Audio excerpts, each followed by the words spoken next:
through the looking glass. Today I have Maliha and Masood with me again, and we have a very exciting final episode together today, and we're going to debate friendship, which is extremely on theme for us. Hi, Maliha. Hello. Welcome back. Thanks. And we're in person. I know, it's so exciting.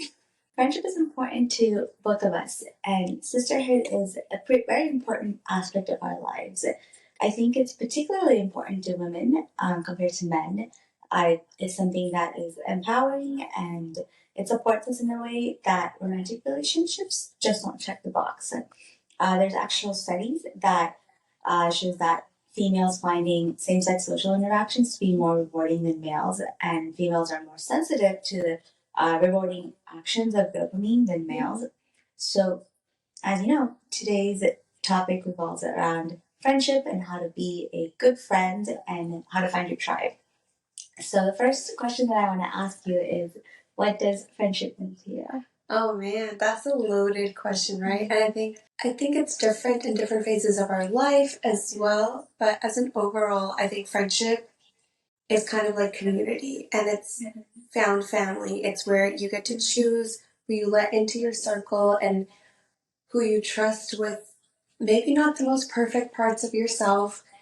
And so, yeah, I think friendship is just, it's kind of like a safety net you can put yourself in and feel safe in and kind of explore. Yeah, so that's what I think. But what about you? I'm interested to hear this because, like, even though we're friends with each other, everyone's definition can be so different. Right. I think, what you said about friendship is definitely true in my opinion. And I think the way that I think of it is definitely this safe space where you can be yourself, and there's this safety blanket around it. And I think there's also loyalty, which is really important to me. That is a key factor when it comes to relationships, or when it comes to friendships. I guess both. I guess both, yes. Particularly friendships. I think that's kind of the basis of the relationship, to have like a bond over mutual respect. Yeah. And I think that's a good starting point for friendship. It's so interesting that you said that because I feel like friendships and relationships can be similar in some ways. Especially because recently we've been looking into like platonic soulmates and those kinds of like ideologies.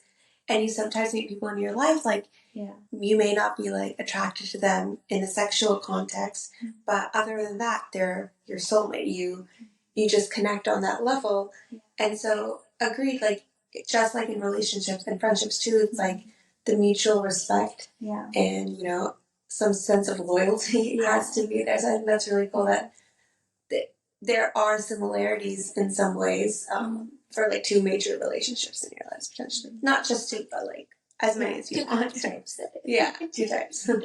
Yeah, I love that. I agree. How do you think your definition of friendship has evolved over time? Because I'm sure when you were younger, it was a whole different kind of expectation, right? At the time. Ooh, that's a good one. I think, especially because when we're kids, it's not that deep, We just kind of go to the people that we can sit with at lunch or get to spend the most time with at school or have, the most in common with kind of thing. And so as a kid, it was just more like, how can you spend your time? Who do you just have fun with? And I think as we grew older, at least for me, you started realizing the qualities that you want in a person and that you want in yourself as well as you grow older and like mature almost and have a lot of like self-improvement and self-awareness. So I think that like friendship for me has changed from being just who I spend my time with, who I can spend my time with, to like who I choose to spend my time with, if that makes sense. And around the people who I feel like the best version of myself. What about you? I love that. Yeah. I love the best version of yourself aspect of it. So I think when you're younger, there's friendships are more pure in some ways because you have no expectation from that person other than, like you said, they have the best toys or they're your favorite like classmate or something, And I think that is its own type of experience to have in life. And when you get older, I think friendships become more complex. Sometimes there's a little bit of that like give and take in friendships, and I think adult friendships can serve different purposes depending on just like different phases in life when you meet people. I think in college, maybe your purpose of friendship is a little bit different. Maybe they're more of like your social friends, and I think maybe when you're in like your like older 20s and like 30s, maybe your friendships are maybe someone like that you trust to get advice from, and maybe that's someone that you're like catching up with once in a while, or like going out to have these like long conversations and like maybe play things off each other when you're trying to make decisions about work or your personal life and stuff. So I think that like the layers and like the feelings behind friendships can change over time. And I'm sure like for you, friendships have evolved from like your young 20s to now. Yeah. Do you feel like you've lost friends over time? Ooh, that's an interesting one. Well, a little bit of background for me, I moved countries when I was about 17. So I did my final year of high school away from all the friends that I had made like growing up. And so it was a big change back then, but it also taught me how to keep in touch with the people that I do value, if that makes sense. So yes, in a sense, I lost friends, but I didn't lose the friends, thankfully, that I value, and I'm still really close friends with those girls and like those people. And so for me, it's more just like I kind of like split the categories of friends maybe. Yeah. So like you have friends who are your ride or dies and like who you go to for advice, like you mentioned, and who you can bounce ideas off of, and it's kind of like a support system. Versus you have friends who you can hang out with, have a good time with, but maybe you're not as invested in each other's personal lives or as invested in, or like maybe those are not the people, like maybe those are not the people you go to for advice, but you still have a good time around them. Yeah. So over the years, I feel like I've been very mindful about who are my friends, and I like choosing them because of who they are and how I feel when I'm with them. And so I think I have done a good job of keeping those friendships, thankfully. Yeah. But yeah, I think with life it does evolve. And I think one point that you mentioned earlier made a lot of sense to me. So how like when you're kids versus now, your friendships evolve. They get maybe even like layered or a little complicated. And I think that's true of life too, because like when we're kids, we don't have any expectations per se. We just, want to have fun. Yeah. And then as you grow older, you realize like not everyone is like you, or they don't think like you. And I think that's such a big realization to have. Yeah. Because it's hard to realize, wait, you're not seeing this the same way that I'm seeing it. And I think that's like the first like push and pull that we kind of experience, where it's like, okay, we're different, but is this kind of different okay? Or is this like something that you can't see eye to eye with, and you can't like function day to day with this kind of a person together? And it doesn't have to be that either is right or wrong. It's just a different way of looking at life. Yeah. And so I think like that is what teaches us. Like that's the first thing that teaches us what's important in life. Like, is this a relationship I want to keep, and is this a relationship I want to work on? And I think finding people that you value is important, because then you're ready to put the work in to make it happen. Right. No, completely agree. Mm-hmm. And there's definitely work that does need to be put in my opinion, to grow friendships from maybe one phase to another. Mm-hmm. And I think us being in our older 20s, that's something that we're probably experiencing right now. At least I know I am. Mm-hmm. As you mentioned, there's social friends, and sometimes it's okay to let go of those social friends if you're not in that same life phase where you just want to party all the time and stuff.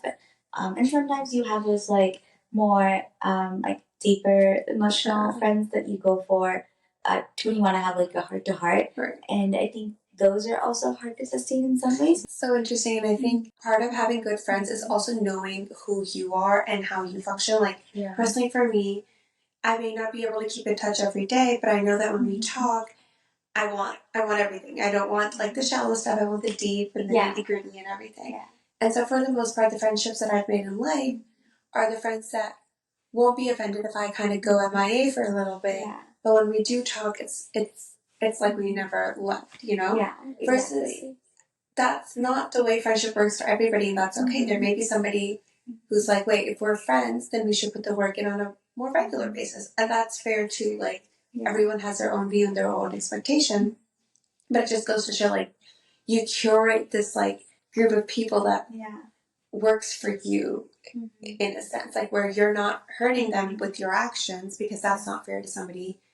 And, like, vice versa as well. Mm-hmm. So I think that's interesting. Right. But I have a question for you. Basically, how have you evolved your friendships from one stage to another, especially, like, at the point you're at now? And what were maybe some of the hardest parts of keeping those friendships and keeping them genuine and sincere? Yeah, that's a great question. And it's something that I definitely struggle with because I feel like I have kind of like different flavors of friendship. Yeah. Because I have like my friends from college where, there's a lot of people that, I mean, me just being a social person, there's a lot of people that I know from college. But for me, once I left college, there was only maybe like four people that I stayed close to, if that makes sense. Right. It wasn't a deliberate choice, like, oh, it only had to be these four people. I think it was like a mutual growth, in a way where there was like, we made an effort to like talk to each other, made an effort to like continue the friendship, and made an effort to like take it from like that college, like partying, like going out, like, that type of like friend to someone who's more of like your heart to heart, let's have conversations, let's support each other with our, things that we're doing with our career or like, love life and all these things, right? So that kind of, I think, naturally happened with those people. Okay. And then there was also efforts of like, taking trips together, like visiting each other, like making plans to see each other, like, every year at least and stuff like that, which was also intentional, but I think it also happened because there's that continuation of an emotional friendship that evolved over time, where it was still serving this, it was like, I don't want to say serving a purpose, but it was like, it was kind of aiding you being a better person. Yeah. And it was like really interesting for me to like have that in the past 10 years, basically, because I think like a lot of these friends that I'm referring to, we've like seen each other in different phases of life, like, from like college to like the first city that you moved to, second city, and then like where you are now, first job to like second job, and like all these different, like, phases of your life. And I think they kind of like see that growth in you a lot, and that can be really nice and rewarding to see that in another person. But also to have, someone's like validation of like, hey, I know this was something really hard for you to do like 5 years ago, but look at you now, you're doing it, right? So I think that's really cool. Yeah. And then the other aspect of it, I think I have a lot of friends that I've made from moving to like different cities. Yeah. And that's a different kind of friendship where like there's like two categories of it. So I had the first category I want to say is like when you move to a new place and you just find people who want to explore the city with you and you have like common like hobbies with each other, and then your friendship is like revolving around the hobbies, and that's what you end up like, that's your basis of the friendship. Right. And the second, I think, is more rare, but I do have a couple of those. Is when you meet someone and you realize that your value system is alike, and your basis in your friendship is around you being like-minded people. Yeah. And I think that's probably like my favorite friendships of all time. Especially ones that you find later in life, and those are super rare in my opinion. And that's something where it's like once you know that, and again going back to the trust and loyalty thing, you build that, and then from there you find things that where whether you're supporting each other or like maybe you start like a new hobby together and stuff like that, where there's like that intentionality behind, this is someone that I share, a value system with, and I want to spend time with them because of that reason. And I think sometimes your lives like intertwined, especially if they're, work friends, or maybe you work together at one point, or you, live close by together. There's like there's so many different like, I don't know, types and like purposes behind different friendships. But I also think going back to like friendships as a whole, there's only so many people that you can be like emotionally invested in, right? I think I've seen this where there's like your inner circle of like five people, and you're like a sum of those five people essentially. That's kind of cool. And that is cool, right? But it's also like, to me, it's a scary thing in some ways because it's a constant reminder that I want to be surrounded by people that I want to emulate, if that makes sense. So I want the best energy possible around me. That makes sense. That actually makes sense. And I want to go back to one thing you said earlier about like the effort piece. Yeah. I think that's an interesting way of transitioning friendships from one stage to the other. Yeah. Is if you see that the effort's putting in, and even like from yourself, whether that effort is coming naturally to kind of put the work in for the friendship. Is this a kind of friendship where they're calling, you're like, oh crap, I gotta make an excuse real quick? Or if they're calling, you're like, okay, let me just pick up, And not to say, regardless of if you have a great friend and you feel like, oh crap, I don't want to pick up, that's okay too. But like, as a continuous kind of thing. No, that's like such a funny, like, it's like an accurate way of like measuring it. If someone is calling you and if you, don't want to pick up that phone, or you like see that the other person doesn't pick up your call, that's like kind of to me indicating that that person. I mean, obviously, like, if that person didn't see it, or they were like working or driving, or like all those like normal things. More like a part in that, if they're just like, oh, like I don't really feel like talking to them, or like I don't care why they're calling me, I don't want to deal with it or something. Yeah. Then they're probably not a great friend to you, right? Yeah. And vice versa. Like if you feel that emotion, then maybe realize, okay, like this person's great, but should I be wasting their time like this as well? Yeah, exactly. Yeah, I agree. And I think that like it doesn't have to be like a reflection of that person, right? It's often not, but it's like maybe then it's just not like a friendship fit. Yeah, it's not a best fit. I really like a bummer right now. We should say it better, but yeah. But that kind of like makes me want to ask this question that I had in mind was, how do you create space for friendships when everyone obviously is, living their own busy lives? I think for me, especially because, like I mentioned earlier, I was dealing with friends in a different country, and so there was different time zones and different priorities and so many things to navigate. I think for me now, friendships is a very like you should feel secure in your position. So if you're in my inner circle, you're good. But sometimes I may not have time to answer, or sometimes you may not have time to like listen to all of my voice notes or something, So I think just recognizing that despite that it's okay, then it's okay, So I think that's how I kind of navigate the time thing, where it's like I don't hold the time against anybody. If it takes you a couple days to reply or something like that, that's more than okay. Yeah. As long as at some point it comes. And if it doesn't, that's okay too. You just then know like maybe you need to shift who you're talking to about certain things a little bit. So but I think that comes with a lot of practice, maybe. Yeah. And like being okay with yourself as well, and not necessarily holding a lot of extra anger or expectations on anybody else. Yeah, I agree. And I think those expectations need to be built up mutually. Yes, I agree. And I like what you said about like, oh, it's like totally fine if it takes someone a couple of days to like get back to you and stuff like that, Maybe there's a communication aspect of it there too, where maybe like just letting that person know, okay, like I'm gonna respond to you like tomorrow, or like, oh, like saw you sent something, I'm gonna like get back to you when I'm done with work, or like something like that. And it's not like you can drop what you're doing to tell them that, but if you know you're not gonna like get back to the person within like 24 hours or something, then I think it's like worth saying that like, hey, like, I'm busy a couple of days, but like over the weekend I'm gonna, like listen to this or whatever, or like can't wait to listen to this over the weekend, or just kind of articulating what you're thinking instead of leaving the person hanging. Because it's not like a dry thing where it's like, oh, like one person did like one thing where like, oh, they didn't respond to your message like the same day. It's not like, oh, you have to cut this friendship off or something, God knows. Yeah, I don't know. To me, it's like I personally feel better both when I'm like giving and receiving. If I'm just like not like explaining, but like just letting the other person know that, hey, this is what I'm going to respond to you. And just common courtesy. So I think one thing that you mentioned is actually a very valid point, where you kind of just give the person the heads up or let them know. Yeah. And I think at least we were talking about this earlier about how you don't transfer friendship from one stage to the next or to a deeper level is when you want to do that. Yeah. And I also think like when I'm talking to a friend and maybe, okay, let's play a scenario. Like if someone texts me and I take a long time to reply, and then I text them back X amount of days later, and I can tell they're kind of hurt. Do I get annoyed that they're hurt? Or do I feel like, okay, next time I can do a little bit better to kind of communicate? If I get annoyed that they got hurt, then that's not fair of me, because, that's a fair expectation. So then I need to make sure that I'm not hurting someone's feelings in the process.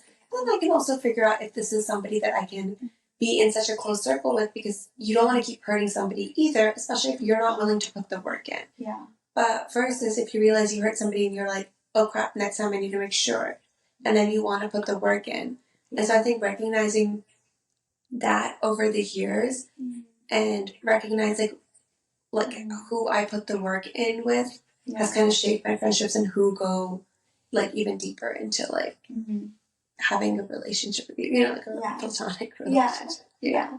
No, I think what you said is an important thing to think about because so there's like two parts of it. It's like certain friends I know, they'll like respond to me within like a day or whatever. Yeah. And then there's like other people I know that can take a week. Yeah. But it also takes like getting to know that person a little bit maybe. So I think in the beginning when you're like maybe getting to know someone, it's like helpful to like maybe tell them or like articulate that like, hey, I'm so sorry I suck at like, texting, but I will like get back to you when the weekend comes around or something. That way that person isn't like feeling hurt or whatever. Yeah. And there's like other people who are like, who are super great about like responding in general, but maybe they're like more of a calling person, versus like texting where they'll like respond to you if you call them, but like maybe they don't like text back as much. So it's like it's kind of like a thing that you have to figure out like what's your dynamic. Do you like FaceTime each other? Do you text each other? Do you call? Yeah. Or do you like do voice notes like we do? Like old ladies, but oh my god. They're so convenient. I just cannot. So I think that's like the growing pains that we're talking about, right? Because like the earlier question was like, what are some hard parts about moving a friendship from one stage to the next? And this is part of it, like figuring out how they work and what the dynamic is, and if you're even willing to shift that dynamic in that sense. Yeah, no, totally. Yeah, I agree. Okay, so you kind of like, we've started talking about this, but how do you navigate the ups and downs when you're trying to create a long-term friendship, or if you have a long-distance friendship? Ooh, I think it's important to be open to feedback, and create safe spaces for it. So if there's something that happens that maybe you're not doing, or like if something happens where your friend's not happiest with you, or they don't like you doing something a certain way, you have to be willing to take the feedback. So if they call you out on it, or if they even say, hey, I didn't like this, or I didn't prefer this, it can't just be like a defensive thing. Yeah. Especially if they're somebody you want to keep a friendship with, you have to recognize like they're not saying this just because to like, make you seem less. They're saying this because they want to keep a friendship with you, and there's this particular thing that is stopping them from doing that. Yeah. So you kind of have to look at it from that perspective. Okay, so I'll tell you something from like my life. I have a friend who I'm super close to. We've been friends since like 6th grade, I believe, and we recently got to be in the same city for a little while. It was really nice. We lived about 10 minutes away from each other after being so far away for so long, and we kind of got to re-explore our friendship and kind of set the dynamic again. And one of the things that happened was that she mentioned to me something that I did that she didn't really appreciate. So basically what I do is when I'm talking to a friend or something, I finish their sentence. And to me, it's like, okay, that shows that I understand you and I empathize and I get what you're getting, I get what you're getting at. But to her, it felt like I was cutting her off or not giving her enough time to talk about what she wanted to talk about. And that's super important, especially in one of these like soul sister kind of friendships, Yeah.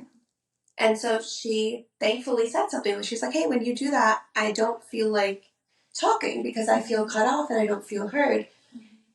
And I was like, oh my God, I'm so sorry. I thought I was doing the exact opposite. And so sometimes it is just a misunderstanding or a miscommunication. Like, even though our intentions were literally the same, they were having, like, what I was doing was having the opposite effect of what I wanted to happen. Yeah. So thankfully she said something to me and I was able to, like, watch out for that next time. Like, okay, I don't need to be finishing your sentences for her to know that I care about her. She's like, she knows I care about her. She just wants me to listen. Yeah. And it's different for everybody, right? Because then I was like, okay, well, is this bothering other people in my list? I remember I asked you and I asked a couple other of my friends and they were like, no, actually, we find it reassuring. Yeah, like that I get it. And I'm like, it just like proves that there are so many different types of people out there. And the ones that do matter to you, you really should kind of try and figure out what works for that relationship kind of thing. So. I love this story. And I love that she said something about it to you. It shows that she cares, that she wants to evolve the friendship. And that's a really hard thing to do, to come up to your friend and be like, hey, like, something kind of bothered me. Wanted to, like, let you know, get your thoughts on it. And I feel like there's so many people out there who'd be, like, assholes about it and, like, be like, oh, my God, like, how dare you? Like, you're wrong. Like, all these things. So it's a super intimidating thing, right? To, like, go tell someone to, I don't know, like, say that something, like, made you feel bad or whatever, right? So it's an awful thing. I think most of the time, especially if you're a people pleaser, you just want to, like, brush it under the rug and, like, not say anything, right? So I think it's, like, it's amazing that she said something, and I want to know how she said it to you. I think that's an important aspect of what we can maybe share with people. That was the best way to have those conversations. Yeah, I think it takes a lot of guts. Well, I know for sure that I struggle with this. Like I end up being non-confrontational at times. So like there are times where I'm just like, okay, you know what, I'll just brush it on the rug. This friendship matters too much to me. I don't want to like cause a rift. But the reality is, to make the friendship last longer, you need to be able to say these things that may have more of a long-term effect, or like change how you feel about a person, maybe, or like whatever. I don't remember like exactly, but basically what happened when we were talking, from what I remember, it was a while ago, so it's been a couple of years, but from what I remember, basically we were talking and I felt like she was sharing and then she just shut down all of a sudden, and I couldn't put my finger on it, but it just seemed very abrupt. So I kind of asked her, like, hey, is everything okay? What happened? Like, you were just telling your story. How come you stopped? I don't quite remember whether she replied right then or maybe she took a little bit of time and came back to me. She was like, hey, listen, that day, or listen, like at this point where you were talking, I just didn't feel like talking anymore because I felt like you were just cutting me off. And I was like, oh my God, like, that's not what I intended to do at all. I'm so sorry. And she was like, and then she kind of explained it more, and we kind of went into it. And I was like, no, I respect that, I understand. And, you know, I'll work on it. Like, don't hold it against me because this is my intention. But, like, give me a little bit to kind of get back into, like, not get back, but, like, get better at it, essentially. Right. Yeah, such a great response, too. Yeah. And there's a couple of things I want to, like, pull the thread there a little bit. I think that's a common thing of what you're saying of, like, finishing someone's sentence because you're, like, trying to, like, understand them. And I think there's, to dig deeper into it, that some people want you to just listen, and some people, like, want you to, like, problem solve, or, like, they want to know your opinion.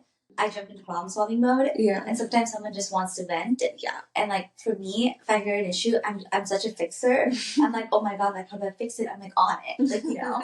But that's not what that person wants, right? They just want to vent. They don't want you to like do anything about it. Like, you know, and it's just like it's so interesting to talk about those things because, and it might even be like situational, but that can be something that people can maybe like consciously think about a little bit more of what does your friend actually want? Is it that they want you to solve something for you, or do they just want you to listen?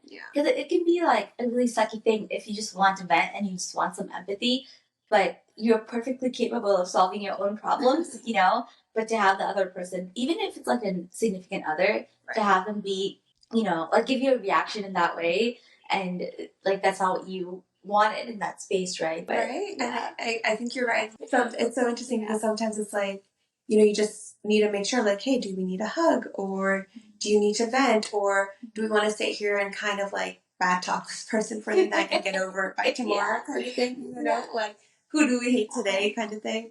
But it's important to be able to, if you're not able to figure those out naturally, which is very okay because we're not supposed to be mind readers or anything. Right.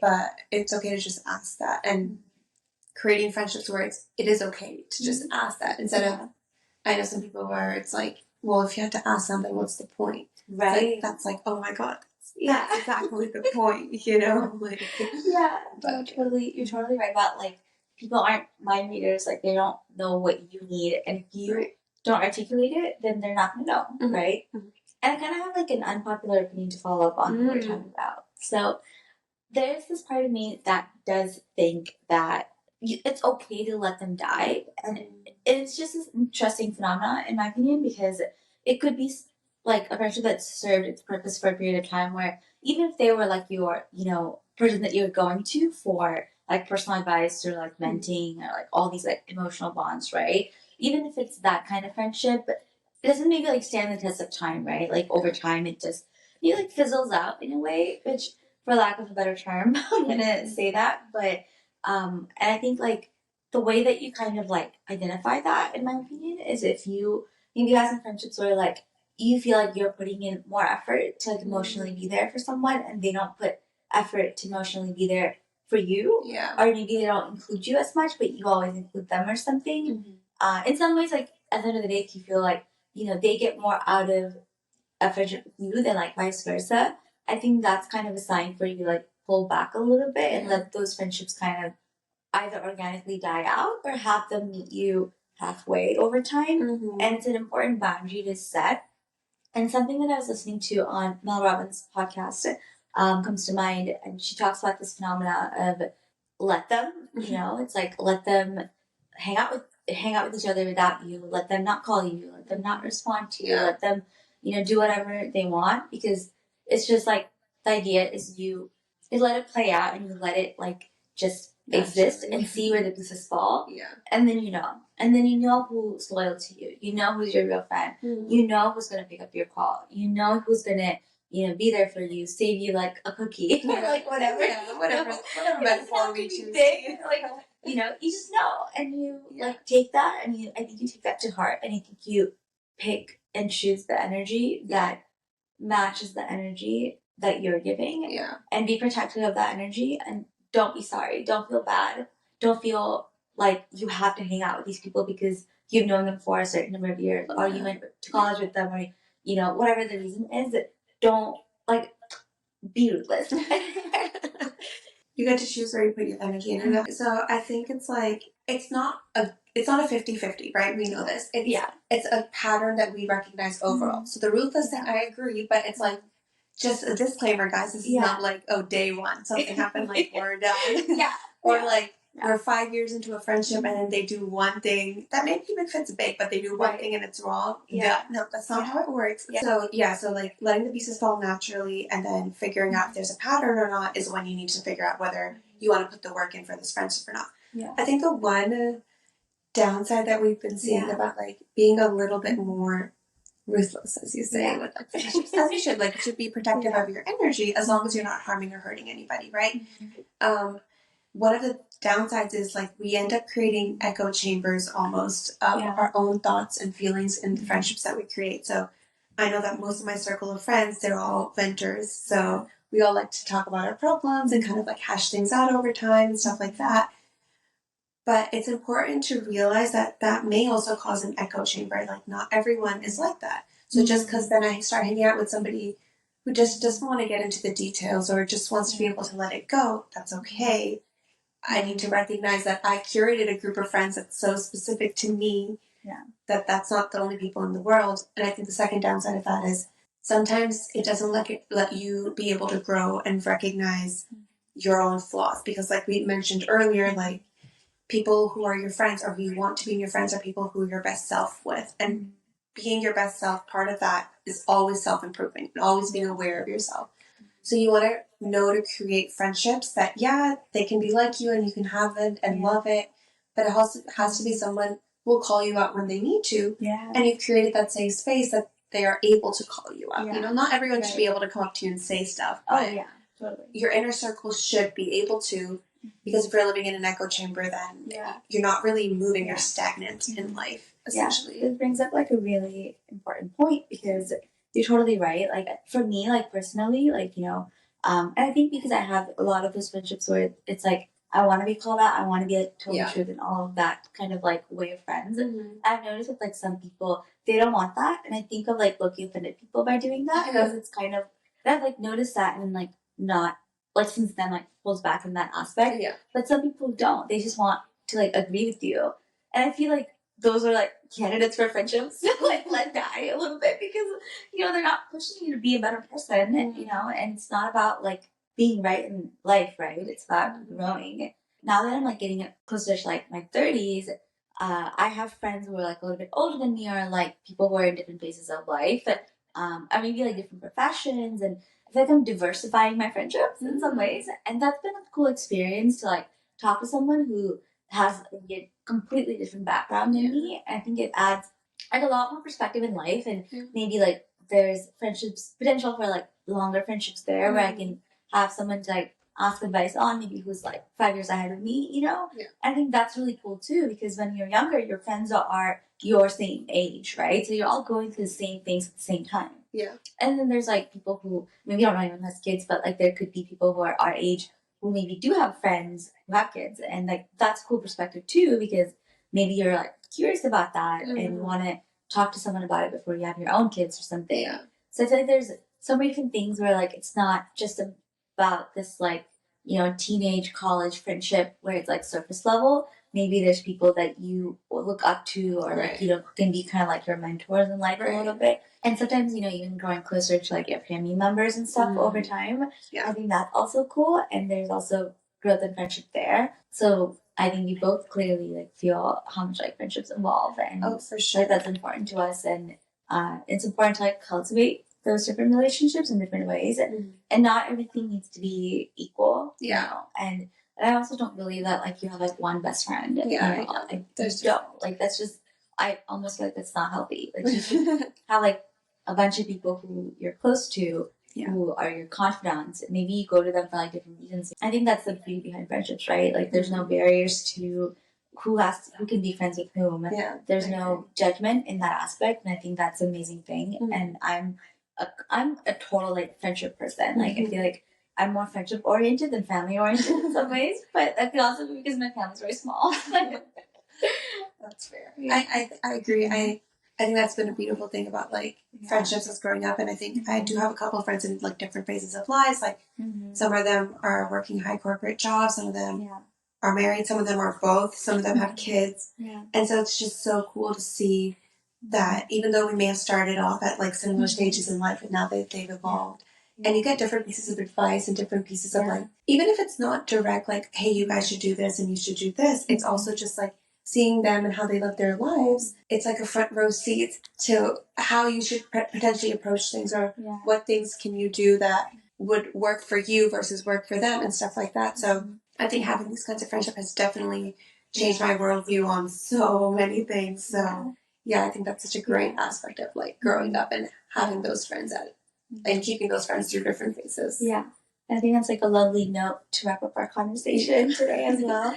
Thank you so much, Maliha, for coming on Through the Looking Glass and taking a trip down friendship and all of the lovely advice that you share.